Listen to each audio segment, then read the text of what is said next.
Agora o destaque de Marcela Raal.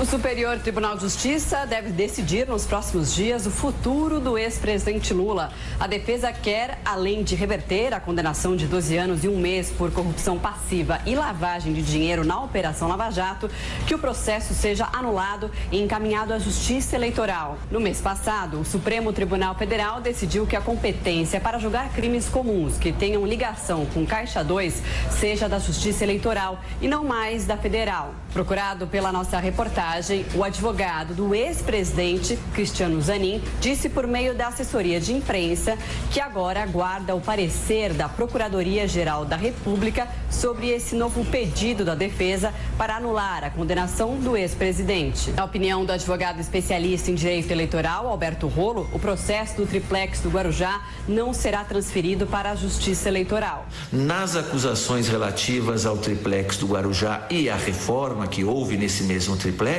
não se fala em dinheiro usado para campanha eleitoral. Não é só porque a defesa diz que, olha, essa corrupção tem ligação com crimes eleitorais que automaticamente o processo vai ser anulado e vai ser mandado, enviado para a Justiça Eleitoral para serem proferidas novas decisões. Não é assim. Para o professor de Direito Constitucional da PUC São Paulo, Marcelo Figueiredo, a decisão do Supremo não significa que obrigatoriamente o processo do ex-presidente será anulado e encaminhado à Justiça Eleitoral.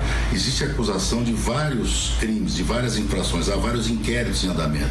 O ex-presidente Lula não está sendo acusado simplesmente por uma questão de natureza eleitoral. Existem vários crimes que estão sendo imputados a ele e a decisão do Supremo Tribunal Federal, forçosamente, não implicará na remessa dos processos, todos os processos do presidente Lula à Justiça Eleitoral. Lula está preso há quase um ano em Curitiba depois de ter sido condenado em segunda instância na Lava Jato. Pela primeira vez, um tribunal superior vai analisar o processo do triplex de forma colegiada, numa turma composta por 5 ministros. Até agora, cortes superiores julgaram e negaram somente pedidos de habeas corpus feitos pelo petista sem apreciar a condenação em si. A defesa também pede no recurso a absolvição do réu por falta de provas e a redução da pena.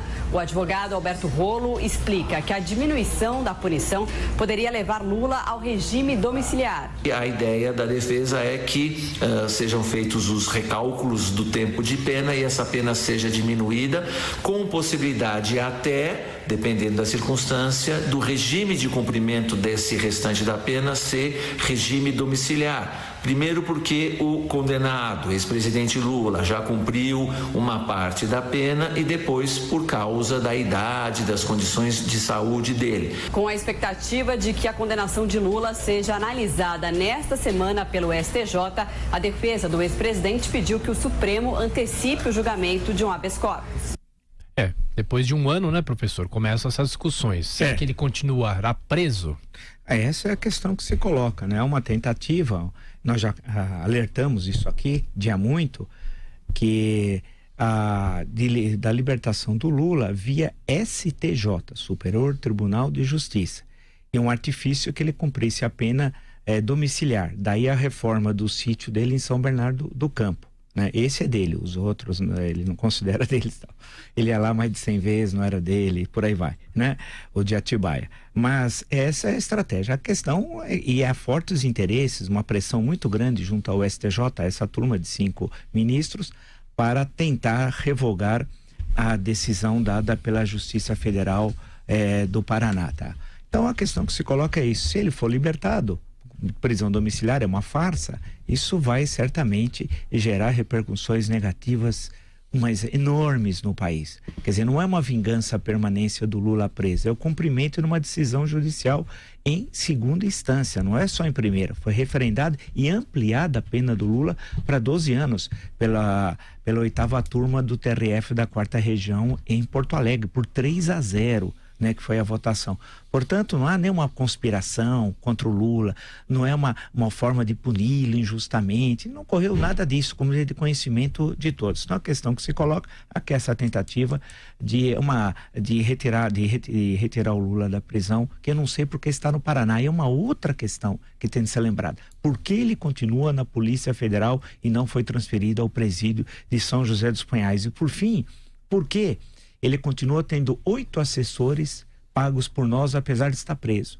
Todo presidente da República, é um abuso isso, mas isso faz parte da legislação, tem 8 assessores. Então você aí que tem seu deputado federal, por exemplo, que votou, que foi eleito, escreva para ele que proponha uma alteração nessa legislação, que é absolutamente... Como é possível um presidente que sofreu impeachment ou um presidente condenado pela justiça continuar tendo 8 assessores? E mesmo os que não passaram por tal, nem condenação e nem por impeachment, ter 8 assessores pagos pelo contribuinte é um abuso.